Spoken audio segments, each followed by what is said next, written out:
원 제목은 예수와 가늠한 여인입니다. 이렇게 쓰면 읽는 사람에 따라서 오해할 수도 있겠죠. 예수와 가늠한 여인이라니, 이건 또 무슨 다빈치 코드인가 라고요. 구독자님들께서 오해하지 않으시리라 믿고 이야기를 진행합니다.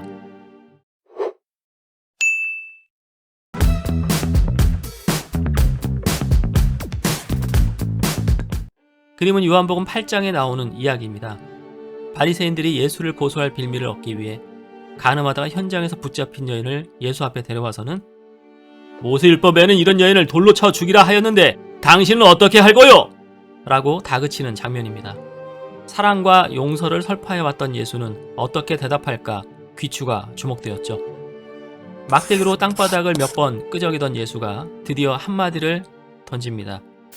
너희 중에 죄 없는 자가 먼저 돌로 치라. 조금 전까지 살기 등등 하였던 사람들이 전곡을 찌르는 예수의 말 앞에 양심의 가책을 느끼고는 젊은이로부터 시작하여 늙은이까지 모두 자리를 떴다고 합니다. 실로 인간을 절대적으로 사랑하는 자만이 할 수 있는 지혜로운 대답이며 의롭고 고상한 척하는 위선자들을 한 방에 날려버린 통쾌한 순간입니다.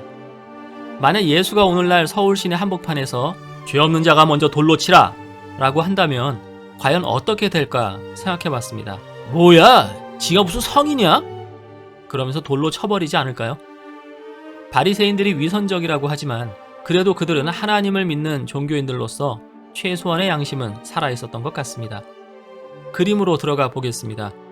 남극의 정서가 물씬 풍기는 팔레스타인 지역을 배경으로 하고 있습니다.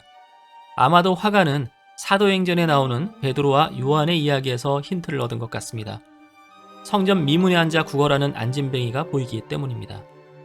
베드로와 요한에게 구걸하는 안진뱅이에게 베드로가 말합니다. 은과 금은 내게 없거니와 내게 있는 이것을 내게 주노니 나사렛 예수 그리스도의 이름으로 일어나 걸어라. 폴리노프는 실제 팔레스타인 지역을 돌아다니며 이 그림을 구상했다라고 합니다. 성경의 이야기와 실제 성전으로 추정되는 장소를 답사하며 고증에 신경을 썼다는 얘기죠. 캔버스 왼편 상단에서 오른편 하단으로 대각선을 그어보면 이 그림은 두 부분으로 구성되어 있음을 알 수 있습니다. 예수의 제자들로 추정되는 무리는 예수와 함께 그늘 속에 차분히 앉아 있습니다. 간음한 여인을 끌고 오는 다른 무리는 백주에 열을 내고 있습니다. 분명히 화가는 두 집단을 극단적으로 대비시키고 있습니다. 어둠과 빛, 배움과 놀이, 침묵과 들램, 평화와 분노. 백주의 무리는 법을 집행하겠다는 정의로운 신념에 사로잡혀 있습니다.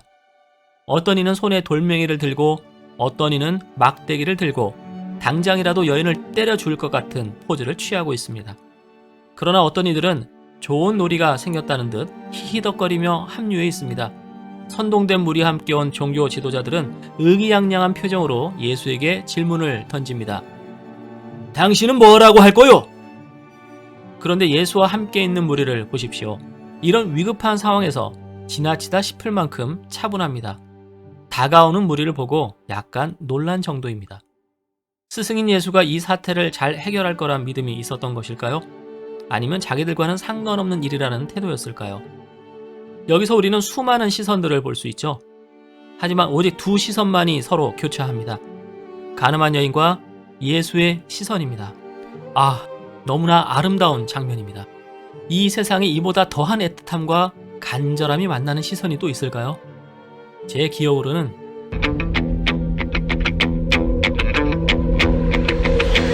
있었습니다. 문재인 대통령과 김정일 국무위원장의 만남에서였습니다. 두 정상은 무슨 생각으로 서로를 쳐다보았을까요? 그리고 오늘 그림에서 여인과 예수는 왜 서로 쳐다보았을까요? 여인은 예수의 말 한마디에 자신의 목숨이 달려있기 때문입니다.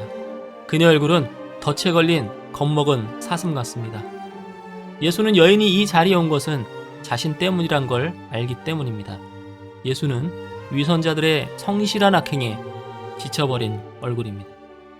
만약 죄 때문이라면 간음한 상대 남자는 어디에 있는 것일까요? 율법에는 간음한 남녀 모두 죽이라고 되어 있지 않나요? 이는 명백히 예수를 덫에 걸리게 하려고 여인을 이용하는 것입니다. 예수는 차분히 세상에서 가장 동정 어린 눈으로 여인을 바라보고 있습니다. 이 여인을 어떻게든 구해내야 하겠다. 그런데 어떻게? 예수의 대답은 두 가지가 가능합니다. 먼저 율법대로 쳐 죽여라 라고 할 수 있죠. 그러면 바리새파 언론은 이렇게 말할 것입니다. 사랑과 용서를 말했던 예수, 자신이 궁지에 몰리니 여자를 무참히 희생시켜. 만약 예수가 여인을 놓아주어라 라고 한다면 어떻게 반응했을까요? 예수, 신성한 율법의 파기자로 드러나 유대 사회를 혼란에 빠뜨리는 위험한 인물. 이렇게 민중을 선동해 당장 예수를 죽이고자 했을 것입니다. 예수는 덫에 걸려서 빠져나올 수 없을 것 같습니다. 여자는 결국 죽게 될 것만 같습니다. 하지만 두 가지 경우가 다 일어나지 않았습니다. 예수는 이렇게 말합니다. 너희 중에 죄 없는 자가 돌로 치라. 예수는 양심의 문제를 제기함으로써 열광의 도가니를 순식간에 얼려버렸습니다. 양심 앞에서 자신을 깨달은 자들은 여자를 죽일 수 없어 모두 떠나갔습니다. 예수의 마지막 한마디는 이것이었습니다. 나도 너를 정죄하지 아니하노니 가서 다시는 죄를 범하지 말라. 여기서 인상적인 부분이 있습니다. 오른쪽 아래에 낙이 타고 지나가는 행인입니다.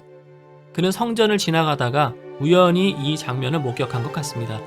그는 재판정의 방청객인 셈입니다.